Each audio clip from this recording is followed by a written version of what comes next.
ñu tënk ci français. Salam alaikum wa rahmatullah. Je remercie la presse d'être présente. Les raisons de cette conférence, c'était pour mettre toute la presse au même pied d'égalité et de n'accorder d'exclusivité à personne. Parce que nous avons des informations graves à partager avec l'opinion sur la gestion de notre énergie et notamment sur la gestion de notre Société nationale d'électricité. Parce que tout le monde sait que le prix de l'électricité au Sénégal est un prix exorbitant.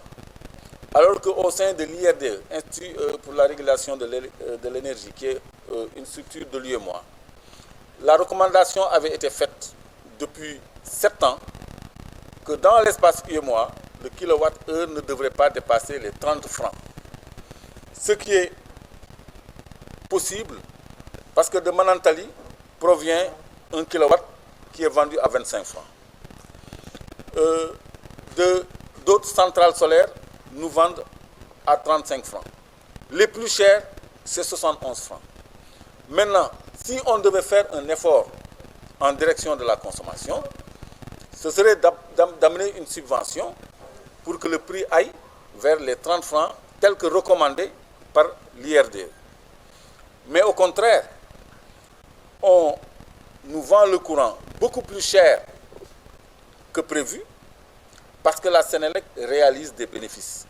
Comme elle-même ne peut pas réaliser des bénéfices en tant que société nationale, parce qu'une société nationale n'est pas habilitée à faire des bénéfices, la Sénélec promeut des producteurs indépendants, derrière lesquels, qui sont étrangers pour la plupart, et derrière lesquels se cachent des pontes du régime, d'anciens directeurs de Sénélec, des conseillers à la présidence, des hommes d'affaires proches du régime. Quand je parle de régime, je parle du régime sortant, parce que ce régime-là vient d'arriver. Donc ce sont ces pratiques-là qui rendent intenable de nous conformer aux recommandations de l'UEMOA et de l'IRD. Là où la Côte d'Ivoire avait fait l'effort de descendre jusqu'à 50 francs le kilowattheure, même si l'année dernière, elle a renchéri le prix de 13%, pour se retrouver à environ 70 francs le kilowattheure. Nous, au Sénégal, on est entre 131 et 150 francs le kilowattheure selon les tranches, ce qui est inacceptable et ce qui n'est justifié que par la rente de certains qui se cachent derrière les producteurs indépendants. Donc, tout le monde sera sidéré d'apprendre que la centrale de Sendou n'appartient pas au Sénégal. C'est des producteurs indépendants. Les gens seront sidérés d'apprendre que la centrale de Tobène n'appartient pas au Sénégal. Les gens seront sidérés d'apprendre que la centrale de Kaoun, de Malikounda, de Kounoun n'appartiennent pas au Sénégal. Les gens seront encore beaucoup plus sidérés d'apprendre que le barrage hydroélectrique de Manantali n'appartient pas au Sénégal.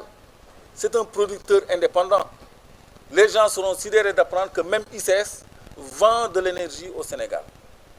Les gens seront sidérés d'apprendre que les champs solaires inaugurés par Macky Sall en grande pompe, Malikounda, Mérina Dakhar, Bokol, Kayel, sont tous aux mains d'étrangers à qui on a octroyé des centaines d'hectares pour qu'ils y mettent simplement leurs panneaux solaires et nous vendent en retour l'électricité à coût de plusieurs milliards. Donc ces pratiques-là ne peuvent plus prospérer parce que nous, au sein de Clair Vision, nous avons toujours soutenu que le coût de l'électricité pouvait baisser jusqu'à au moins 25 francs, 30 francs le kilowattheure, tel que recommandé par l'IRT. Et c'est pourquoi on est allé dans le fond des contrats pour vous prouver que derrière ces politiques-là se cachent des intérêts que nous sommes obligés de mettre à nu pour les partager avec l'opinion. Il y a un bateau turc qui est à Bel Air, qui mouille à Bel Air, qui nous coûte 193 milliards l'année, dont le kilowattheure nous revient à 181 francs. et que l'État subventionne pour nous le vendre moins cher, entre 131 et 150 francs.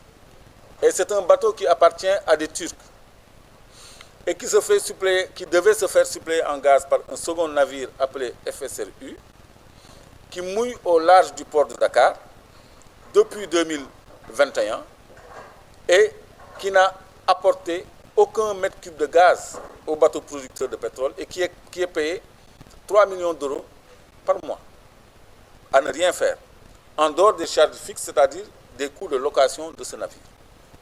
Donc, c'est des procédés inacceptables.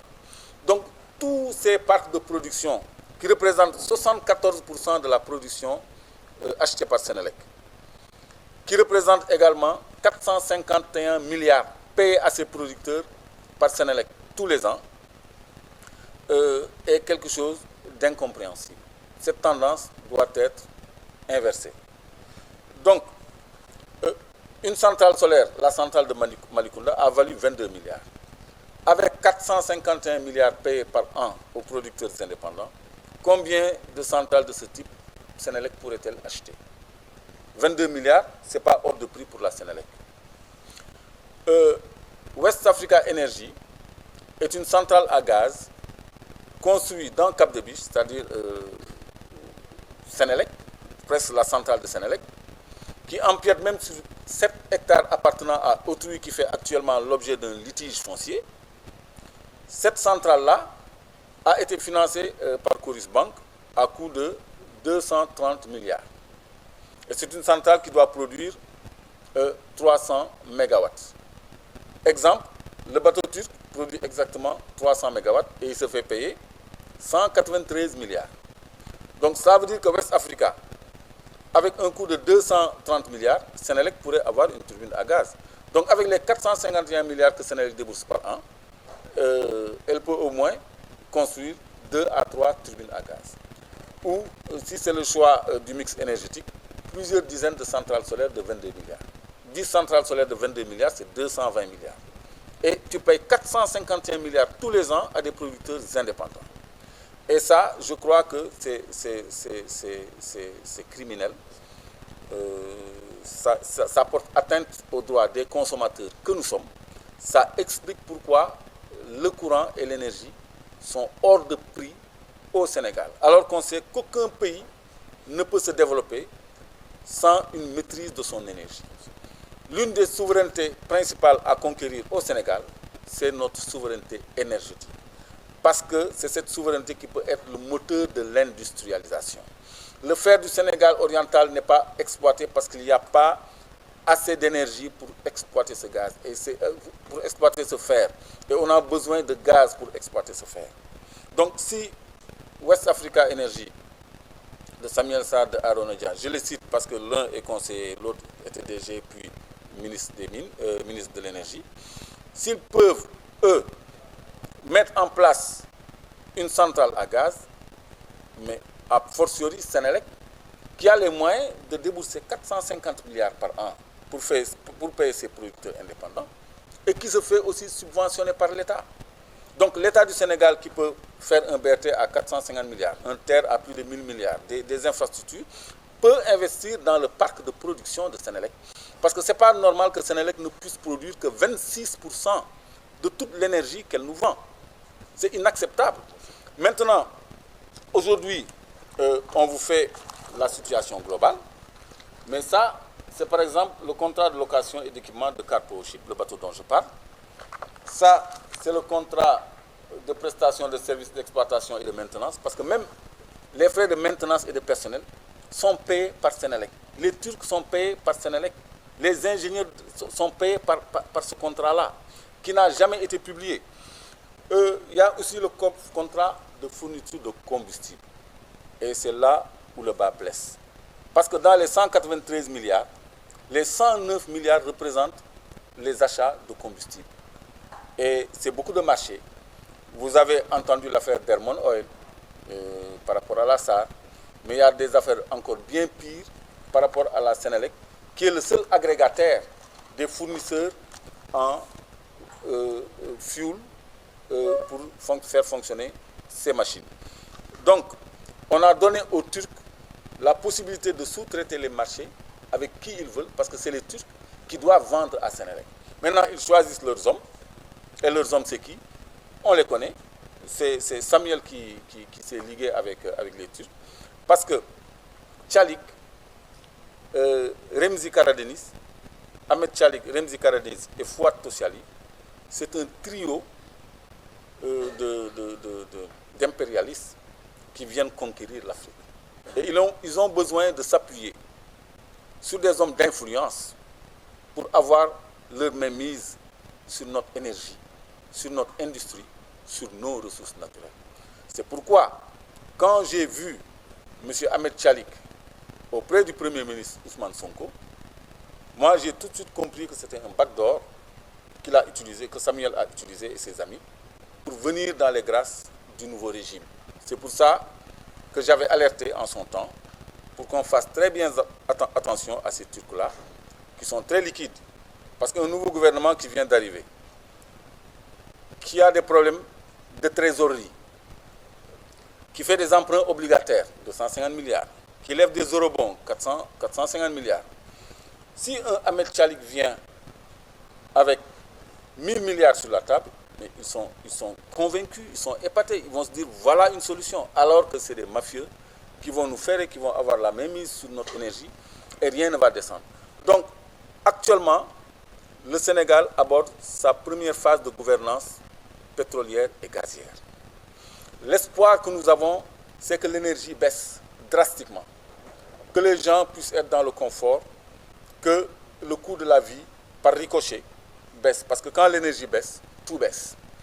Et quand on a l'énergie, on a l'industrialisation. Parce que je vous ai dit, les minerais du Sénégal oriental, de la Falémé, n'ont pas encore été exploités faute d'énergie suffisante. Vous voyez que même les cimenteries, les ICS, les grandes industries ne veulent même pas dépendre de Senelec pour l'énergie. Donc l'industrie, c'est l'énergie. Si ICS va jusqu'à vendre de l'énergie à Senelec, ça veut dire que c'est une denrée stratégique. Donc il est inacceptable que dans ce contexte-là, qu'on continue de mener ces politiques. La rupture doit être opérée de façon radicale et rapide. Parce que pourquoi j'alerte? Tous ces contrats que je vous montre ont été signés par Pape Mamadou Biteye et l'ancien secrétaire général Moussa Dieye. Moussa Dieye, depuis 2021, allait à la retraite et il a été remplacé par l'actuel directeur général. Donc ça veut dire que c'est le même top management qui est encore là à Senelec, qui continue de perpétuer ces pratiques-là à Senelec. Et nous, notre rôle à Claire Vision, c'est d'alerter les décideurs, les gouvernants, que attention, il y a quelque chose à voir de ce côté-là. Donc ça, c'est une première partie de notre approche, qui est l'approche communicative. La deuxième partie, Claire Vision va rester devant l'OFNAC, parce qu'on n'est pas rentré dans le contenu du rapport. On n'a pas donné les noms de ceux qui se cachent derrière ces contrats. Et tout cela, on en donnera la primeur au corps de contrôle d'abord, parce que c'est bien de communiquer, mais c'est encore mieux de poser des actes citoyens pour que réparation soit obtenue.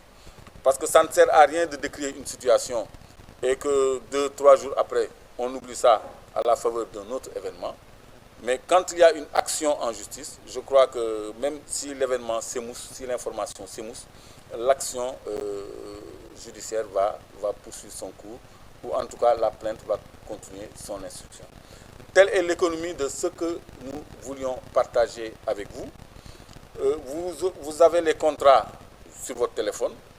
Vous avez la petite vidéo d'explication qui malheureusement n'a pas une partie en français, que vous pourrez transcrire.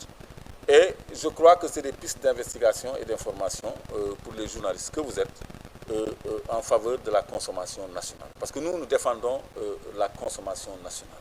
On ne comprend pas que pour enrichir des Français, des Italiens, des Turcs et des cadres sénégalais qui sont dans l'appareil d'État, et même en dehors de l'appareil d'État parfois, comme ce Khadimba, il est en dehors de l'appareil d'État, mais il profite de tout ça, il n'est pas question qu'on perpétue ces pratiques viles et répréhensibles au détriment du peuple sénégalais. Je vous remercie.